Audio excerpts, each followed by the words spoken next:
सभी को जय माता जी। सवाल नंबर 10 के हम भाग 2 समायोजन में आ रहे हैं। बराबर। फर्स्ट समायोजन हमें दिया हुआ है यहाँ पर कि पूंजी पर 6% और आहरण पर 10% ब्याज गिनना है। पूंजी पर कितना परसेंट ब्याज देना है? 6%। सबसे पहले हमने यहाँ पे चालू खाता बनाया है। अगर पूंजी खाता बनाया तो पूंजी पर ब्याज पूंजी खाते जमा जाता था, वैसे ही चालू खाता बनाया तो पूंजी पर ब्याज चालू खाते क्या आ जाएगा? जमा। तो जमा पक्ष में हम लिखेंगे अंतिम तारीख 31/3/17 लिखेंगे पूंजी पर ब्याज। कितना परसेंट ब्याज है? 6%। तो हम भी पूंजी पर 6% ब्याज देंगे। तो पूंजी कहाँ लिखी हमने? यहाँ पे पूंजी पक्की तलपट में पूंजी दायित्व में। लौकी कितनी पूंजी थी? 1,20,000, जिसका 6% करोगे 1,20,000 का 6% तो आएगा 7200। 80,000 का 6% करोगे तो आएगा 4,800। माने इसका 6% करेंगे पूंजी का। और पूंजी पर ब्याज दिया हमने यहाँ पे चालू खाते के जमा पक्ष में। यदि पूंजी पर ब्याज चालू खाते जमा हुआ तो दूसरी एंट्री होगी लाभ हानि वितरण खाते के उधार पक्ष में लिखेंगे पूंजी पर ब्याज, लाभ और कुछ टोटल करके पैसे बाहर लिखेंगे। ठीक, वैसे दूसरा समायोजन है उसमें ही आहरण पर 10% ब्याज गिनना है।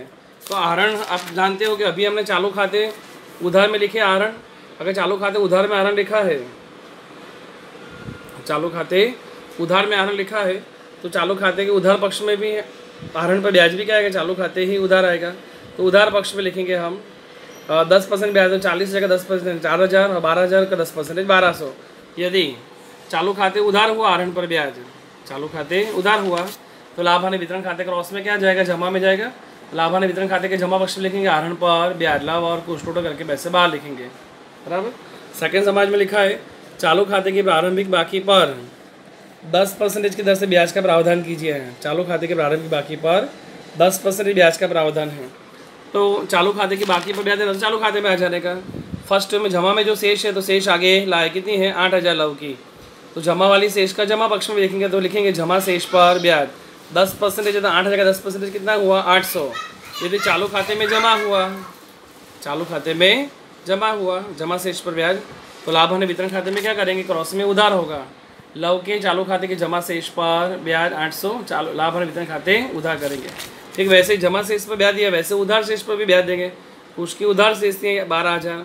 12,000 उधार में हमने लिखा था, शेष आगे लाए तो ये 12,000 उधार शेष पर 10% ब्याज देंगे तो कितना होगा? 1,200। तो 12,000 का 10% देंगे तो कितना आएगा? 1,200। लिखेंगे उधार शेष पर ब्याज, ये शेष है ना, तो लिखेंगे उधार शेष पर ब्याज। अगर पूंजी खाते में उधार हुआ तो वितरण खाते में क्रॉस एंट्री क्या हो जाएगी? जमा। जमा पक्ष में लिखेंगे कुश के चालू खाते की उधार शेष पर ब्याज 1,200। बराबर है। आगे का समायोजन है कुश को मासिक 1,800 की दर से वेतन देना बाकी है। मासिक 1,800 कोई भी वेतन उसके पूंजी चालू खाते जमा आता है, जमा पक्ष में लिखेंगे वेतन 1,800 और साल में 12 महीने होते हैं, महीने के मासिक 1,800 है तो साल में 12 महीने से गुणा करेंगे तो टोटल आएगा 21,600। कुश को वेतन देना है, कुश में लिखेंगे वेतन, कुश का वेतन उनके चालू खाते में जमा हुआ तो लाभ हानि वितरण खाते में क्या करेंगे? उधार। तो लाभ हानि वितरण खाते में उधार लिखेंगे कुश का वेतन 21,600। बराबर है। आगे लिखा है चौथा समायोजन उपयोग। उपरोक्त तो समायोजन करने के पश्चात बढ़ते लाभ को कुश को 10% करते से कमीशन देना है। किसको कमीशन देना है? यहाँ पे कुश को 10% कमीशन देना है। तो कमीशन देने के लिए हमें सबसे पहले लाभ हानि खाता बंद करना पड़ेगा, लाभ हानि वितरण खाता सॉरी। तो लाभ हानि वितरण खाते के जमा पक्ष टोटल करेंगे तो आ रहा है 86,400। इसमें से 1 2 3 ये 4 एंट्री घटा दोगे तो टोटल आता है 52,000 का डिफरेंस आएगा। कितना डिफरेंस आएगा? माने किस में से घटाओगे? 86,400 में से 1 2 3 4 घटा दो, ये 3 एंट्री घटा दोगे, जो भी डिफरेंस आएगा उसमें हमें यहाँ पे कुश को क्या देना था? कमीशन। तो लिखेंगे यहाँ पे कुश का कमीशन, बराबर ब्रैकेट में लिख रहे शॉर्टकट में के का कमीशन। तो 52,000 का कितना परसेंट कमीशन देना था? लिखा हुआ था टेक्स्ट बुक में कि 10% कमीशन देना है।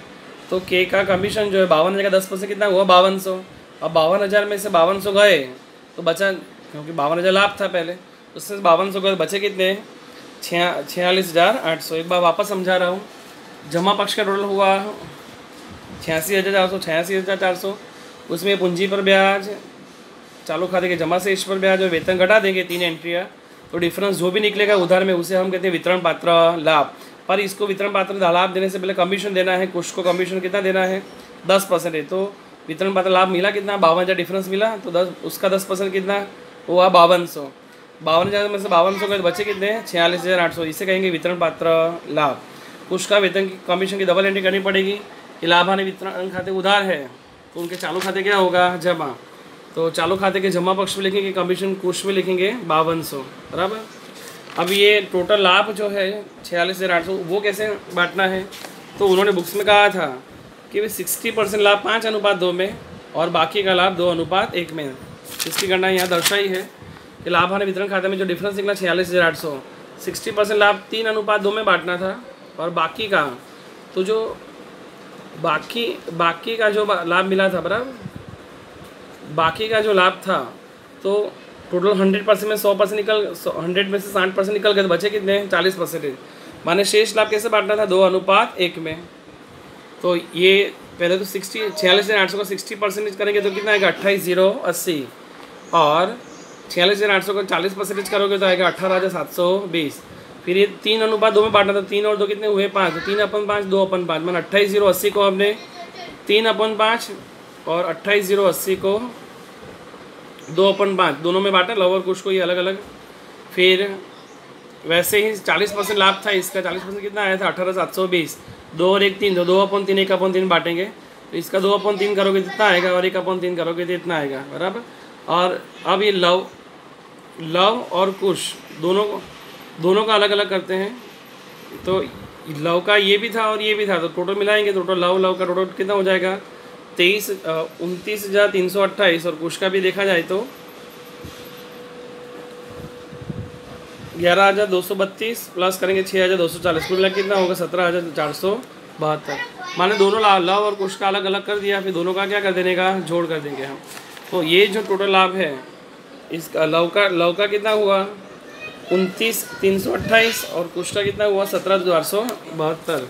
इनको हम लाभ हानि वितरण खाते उधार पक्ष में लिखेंगे 29,328 और 17,472 वितरण पात्र लाभ।